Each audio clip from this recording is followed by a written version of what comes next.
ജസ്ന തിരോധാനത്തിൽ നിർണായക വെളിപ്പെടുത്തൽ. ജസ്നയോട് രൂപസാദൃശ്യമുള്ള ആളെ ലോഡ്ജിൽ വെച്ച് കണ്ടു എന്നാണ് മുണ്ടക്കയം സ്വദേശിനിയുടെ വെളിപ്പെടുത്തൽ. യുവാവിനൊപ്പമാണ് പെൺകുട്ടി ഉണ്ടായിരുന്നതെന്നും കാണാതാകുന്നതിന് 2 ദിവസം മുമ്പാണ് കണ്ടതെന്നും മുണ്ടക്കയം സ്വദേശിനി വെളിപ്പെടുത്തി. എന്നല്ല എന്നോട് പറഞ്ഞിട്ട് എന്നെ പറഞ്ഞ് ഭീഷണിപ്പെടുത്തിട്ട് തന്നെയാണ് ഞാൻ ആരോടും പറയുന്നത്. ഇനിയിപ്പം ക്രൈംബ്രാഞ്ച് ഉദ്യോഗസ്ഥന്മാർ വന്നപ്പോൾ എന്നോട് ചോദിച്ചു അവരും ഞാൻ പറഞ്ഞിട്ടുള്ള കാര്യമാണ്.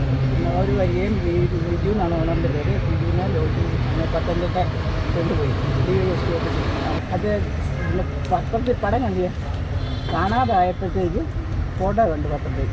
അന്നേരം ഞാൻ ബിജുവോട് പോയിട്ട് ചോദിച്ചു, ബിജു അന്ന് വന്നാൽ കൊച്ചല്ലേ എന്ന് ചോദിച്ചിട്ട് എന്നെ പറഞ്ഞു നമുക്ക് വേറെ പണിയൊന്നുമില്ല, ആവശ്യമില്ലാത്തൊന്നും പറഞ്ഞുണ്ടാക്കില്ല. എന്നാൽ മുണ്ടക്കയം സ്വദേശിനിയുടെ വെളിപ്പെടുത്തൽ ശരിയല്ലെന്ന് ലോഡ്ജ് ഉടമ പ്രതികരിച്ചു. തന്നോടുള്ള വൈരാഗ്യം മൂലമാണ് ഈ ആരോപണമെന്നും ലോഡ്ജ് ഉടമ പറയുന്നു. അത് എന്നോടുള്ള വ്യക്തിപരമായ വൈരാഗ്യം തീർക്കാൻ വേണ്ടി ഇതൊരു കഴിവാക്കി തീർക്കുന്നതാണ്. ഇതിന് പിന്നിൽ കുറേ പേരുണ്ട്. ജാതിപ്പേര് വിളിച്ച് നമ്മൾ കേസ് കൊടുത്തിരുന്നു. ആ കേസ് ജാമ്യം കിട്ടി. ജാമ്യം കിട്ടുന്ന 2 ദിവസം മുമ്പ് 5 ലക്ഷം രൂപയും അല്ലെങ്കിൽ 1 ഏക്കർ സ്ഥലം വീടും കൊടുത്തില്ലെങ്കിൽ നിങ്ങളുടെ ലോഡ്ജ് കൂട്ടും നമ്മുടെ ഭീഷണിയുണ്ട്. അതിൻ്റെ റിപ്പോർട്ടെല്ലാം നമ്മുടെ കയ്യിലുണ്ട്. മുണ്ടക്കയം സ്വദേശിനിയുടെ വെളിപ്പെടുത്തൽ കേസ് വഴിതെറ്റിക്കാനാണെന്ന് ജസ്നയുടെ പിതാവ് ജെയിംസ് 24-നോട് പ്രതികരിച്ചു. CBI അന്വേഷണം ശരിയായ ദിശയിൽ മുന്നോട്ട് പോകുന്നുണ്ട്. മുണ്ടക്കയം സ്വദേശിനി പറഞ്ഞത് തള്ളിക്കളയുന്നുവെന്നും ജസ്നയുടെ പിതാവ് പറഞ്ഞു. ആ സ്ത്രീ പറഞ്ഞത് CCTV അവസാനമായി കണ്ടതെന്ന് പറഞ്ഞു. ആ കൊച്ച് എൻ്റെ മോളല്ല, ജസ്ന അല്ല എന്ന് ഞാൻ അന്ന് തന്നെ പോയത് ആ കൊച്ചിൻ്റെ വീട്ടിൽ പോയി കണ്ടുപിടിച്ചതാണ്. ജസ്ന ഇവിടെ നിന്ന് പോയി 1.5-2 മണിക്കൂർ കഴിയുമ്പോൾ വലിയ ബാഗുമായിട്ട് വരുന്നൊരു കൊച്ച്. ആ കൊച്ചിനെ ഞങ്ങൾ അവരുടെ വീട്ടിൽ പോയി കണ്ടിട്ടുള്ളത് അതല്ല. അപ്പോൾ ഈ സ്ത്രീ പറയുന്നതിനകത്ത് വാസ്തവമൊന്നുമില്ല. CBI കൃത്യമായിട്ട് ഇപ്പോൾ അന്വേഷിക്കുന്നുണ്ട്. അവർ ഈ മേഖലയിൽ തന്നെയുണ്ട്. പക്ഷേ പുറത്ത് നമുക്ക് പറയാൻ പറ്റത്തില്ല. ഇപ്പോൾ അന്വേഷണത്തിൻ്റെ കാര്യമാണ്. നമ്മളൊരു വഴി അന്വേഷിച്ച് പോകുമ്പോഴത്തേനും വേറെ വഴിയിലേക്ക് ഇവർ കൊണ്ടുവരും.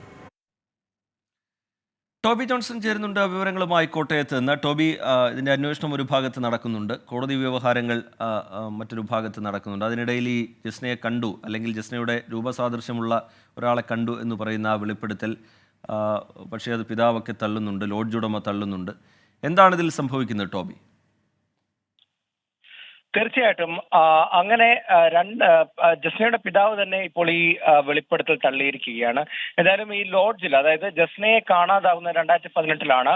അന്ന് മുണ്ടക്കയം ടൗണിൽ ബസ് ഇറങ്ങിയ ജസ്ന നടന്നു പോകുന്ന ദൃശ്യങ്ങൾ ഒരു വസ്ത്ര വ്യാപാര കേന്ദ്രത്തിന്റെ CCTV-യിൽ നിന്നും ലഭിച്ചിരുന്നു. അതിന് സമീപത്തുള്ള ഒരു ലോഡ്ജിൽ ജോലി ചെയ്തിരുന്ന സ്ത്രീയാണ് ഈ വെളിപ്പെടുത്തൽ ഇന്ന് നടത്തിയത്. അവർ പറയുന്നത് പ്രകാരം ജസ്ന ലോഡ്ജിൽ വന്നിരുന്നു. ജസ്ന ലോഡ്ജിൽ നിൽക്കുന്നത്, മൊബൈൽ നോക്കി നിൽക്കുന്നത് താൻ കണ്ടു. അതോടൊപ്പം തന്നെ ഒരു അജ്ഞാതനായ ഒരു യുവാവും കൂടി ഉണ്ടായിരുന്നു എന്നതടക്കമുള്ള ചില വെളിപ്പെടുത്തലുകളാണ് നടത്തിയത്. എന്നാൽ ഇത് പൂർണ്ണമായിട്ടും തള്ളുകയാണ് ഈ ലോഡ്ജ് ഉടമ. ലോഡ്ജ് ഉടമ പറയുന്നത് പ്രകാരം ഇവർക്ക് തന്നോട് വൈരാഗ്യമുണ്ടായിരുന്നു. അതായത് ജോലിയിൽ നിന്ന് പേരിട്ടതിനെ തുടർന്ന് ചില വൈരാഗ്യമുണ്ടായിരുന്നു. ഇതുമായി ബന്ധപ്പെട്ട് ചില കേസുകളും മുണ്ടക്കയം സ്റ്റേഷനിൽ കൊടുത്തിട്ടുണ്ട് ഇവർ. ആ വൈരാഗ്യത്തിന്റെ അടിസ്ഥാനത്തിലാണ് ഇത്തരത്തിലുള്ള ഒരു വെളിപ്പെടുത്തൽ ഇപ്പോൾ ഇവർ നടത്തിയത് എന്നാണ് ഈ ലോഡ്ജ് ഉടമ പറയുന്നത്. പോലീസ് നേരത്തെ തന്നെ ക്രൈംബ്രാഞ്ച് വിശദമായിട്ടുള്ള മൊഴിയെടുക്കലും അതുപോലെ തന്നെ അന്വേഷണവും നടത്തിയതാണ്. ഈ മുണ്ടക്കയം മേഖലയിലുള്ള ലോഡ്ജുകളും അതുപോലെ തന്നെ മറ്റ് ചില ആളുകളെയും എല്ലാം തന്നെ ചോദ്യം ചെയ്തതാണ്. അന്നൊന്നും പറയാതിരുന്ന കാര്യം എന്തുകൊണ്ട് ഇപ്പോൾ പറയുന്നു? അത് തന്നോടുള്ള വൈരാഗ്യത്തിന്റെ ഭാഗമാണെന്നാണ് ഈ ലോഡ്ജ് ഉടമയും പറയുന്നത്. എന്നാൽ ഇപ്പോൾ ഈ സ്ത്രീ പറയുന്നത് പ്രകാരം ഈ ജോലിയിൽ നിന്ന് പിരിച്ചിട്ട് അന്ന് പറയാതിരുന്നത് തന്നെ ഭീഷണിപ്പെടുത്തിയത് കൊണ്ടാണ്. അതായത് ഇത്തരത്തിലുള്ള ഒരു വിവരം അന്ന് പുറത്തു പറഞ്ഞാൽ അത് വലിയ ബുദ്ധിമുട്ടുണ്ടാക്കും, അത് പറയേണ്ടതില്ല എന്ന് ഈ ലോഡ്ജ് ഉടമ തന്നെ തന്നോട് പറഞ്ഞിരുന്നു. അതുകൊണ്ടാണ് അന്ന് പറയാതിരുന്നത് എന്നാണ് ഈ സ്ത്രീ പറയുന്നത്. ഇപ്പോൾ ഏറ്റവും അവസാനമായി വരുന്നത് ജസ്നയുടെ പിതാവിന്റെ പ്രതികരണം തന്നെയാണ്. ജസ്നയുടെ പിതാവ് പറയുന്നത് ഇത് അന്വേഷണത്തെ വഴിതെറ്റിക്കാൻ വേണ്ടിയാണ് ഇത്തരത്തിലുള്ള ഒരു പ്രതികരണം നടത്തുന്നത്.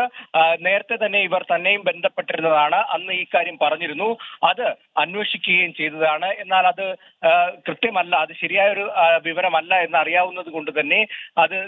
ടോബി ജോൺസൺ കോട്ടയത്ത് നിന്ന് വിവരങ്ങൾ നൽകുകയായിരുന്നു. ജസ്ന തിരോധാനവുമായി ബന്ധപ്പെട്ട് പ്രധാനപ്പെട്ട ഒരു വെളിപ്പെടുത്തൽ പുറത്തു വരികയും അത് പിതാവ് തള്ളുകയും ഒക്കെ ചെയ്തു. ഇന്നത്തെ വാർത്താ ദിനത്തിൽ സജീവമായിരുന്നു ടോബി. അതിൻ്റെ വിശദാംശങ്ങൾ പങ്കുവയ്ക്കുകയായിരുന്നു.